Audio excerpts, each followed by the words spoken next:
How many types of crude oil are there? Russia versus Venezuela. Who is cheaper, who is heavier, and which one benefits India? Imagine you're filling petrol in your car.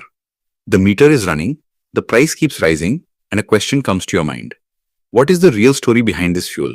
Is all crude oil the same? Is Russian oil truly cheaper? And is Venezuelan oil so heavy that it's difficult even to extract? The fear is that global politics and wars are affecting your pocket. The curiosity is about the real quality of crude oil and which oil actually turns out to be cheaper. This isn't just a story about fuel, but about the heartbeat of the global economy. Crude oil is one of the most important commodities in the world. Petrol, diesel, ATF, plastic, fertilizer, chemicals, all of these trace back to crude oil. According to the International Energy Agency, the world consumes nearly 100 million barrels of oil every day. It's not just energy, it's the fuel of modern civilization. But here's a major truth. Not all crude oil is the same. Crude oil is mainly evaluated on two key parameters: density and sulfur content. Density is measured using a scale called API gravity, developed by the American Petroleum Institute. If the API gravity is high, the oil is considered light. If it's low, the oil is heavy. Light oil is less viscous and yields petrol and diesel more easily. Light crude is preferred by refineries because it is easier and cheaper to process. It produces more high-value products. On the other hand, heavy crude is thicker and more viscous. It yields more asphalt and fuel oil. To refine it, complex refining units such as coking units or hydrocrackers are required. That's why processing heavy crude costs more. Now let's talk about sweet and sour crude. Sweet crude contains low sulfur, usually less than 0.5%. Sour crude has higher sulfur content. More sulfur means more pollution and additional processing during refining. Desulfurization units are needed to remove sulfur, which increases costs. That's why sour crude is often sold cheaper than sweet crude. There are global benchmarks that determine oil prices. For example, Brent crude from the North Sea is considered light sweet crude. West Texas Intermediate, or WTI, is also light sweet. In comparison, oil from the Middle East or Russia is often categorized as heavier and more sour. Now let's come to Russia and Venezuela. Russia is one of the world's largest oil producers. Its primary grade is called Urals crude. Urals generally falls into the medium to heavy and sour category. Its API gravity is around 31 to 32, and its sulfur content is higher than Brent. This means it's not as light as Brent, but it's not fully heavy either. On the other hand, Venezuelan oil is considered among the heaviest in the world. Especially crude from the Orinoco belt falls into the extra heavy category. Its API gravity can range between 10 and 20. Some grades are so thick that they require diluent to be added, lighter oil mixed in to make it flow. This process itself is expensive. Venezuelan oil also has high sulfur content. That means a double challenge: heavy and sour. Refining it requires advanced refineries, which not every country possesses. That's why Venezuelan crude often has to be sold at a discount. But price is not determined only by quality. Geopolitics is a major factor too. After the Russia-Ukraine war in 2022, Western countries imposed strict sanctions on Russia. Europe reduced Russian oil imports. As a result, Russia had to find new buyers. Countries like India and China took advantage of this and began purchasing Russian oil at discounted prices. Reports suggest that at times Urals crude was available at $20 to $30 per barrel, cheaper than Brent. This discount became a game changer for India. India, which imports around 89% of its oil needs, suddenly made Russia its largest supplier. In 2021, Russia's share in India's imports was minimal. But between 2023 and 2025, Russia became the top supplier.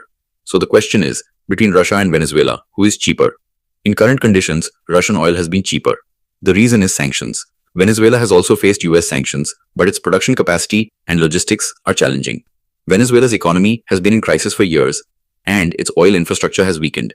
Therefore, it cannot export in the same volumes as Russia. There's another difference: logistics. The sea routes from Russia to India are relatively established. Shipments leave from the Baltic Sea and Black Sea. From Venezuela, shipments must cross the Atlantic, which increases distance and insurance costs. Shipping costs also affect the final price. For India, refining flexibility is also crucial. Many Indian refineries are complex, such as Reliance and Nayara, which can process heavy and sour crude. That's why India can buy discounted crude, refine it, and export high-value products. This strategy helps reduce the trade deficit.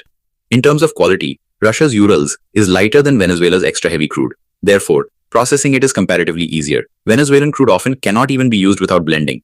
That makes it operationally more expensive. But the picture isn't that simple. If Venezuela reduces geopolitical pressure and offers deeper discounts, it can become competitive. Market dynamics change daily. OPEC plus decisions, demand outlook, recession fears, all impact prices. The direction of the global energy transition is also important. Renewable energy is expanding, but the global transport system still largely depends on oil. Electric vehicles are growing, but aviation, shipping, and petrochemicals remain crude dependent. So the oil market will remain strategic in the coming decade.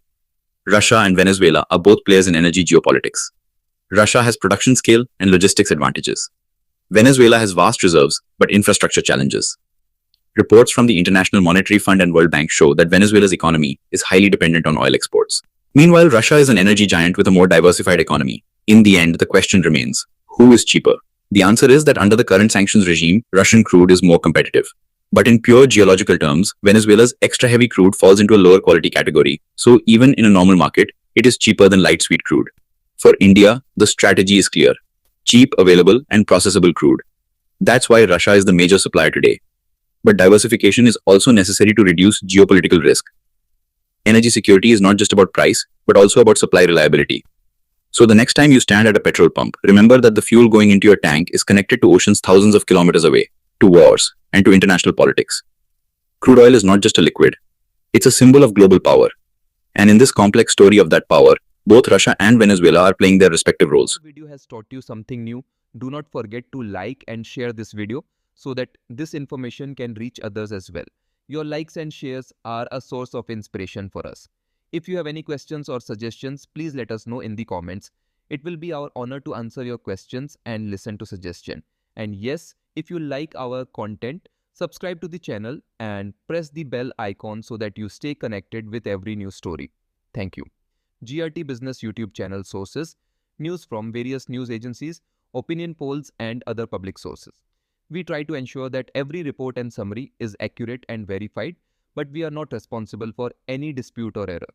Our aim is only to provide you with accurate information.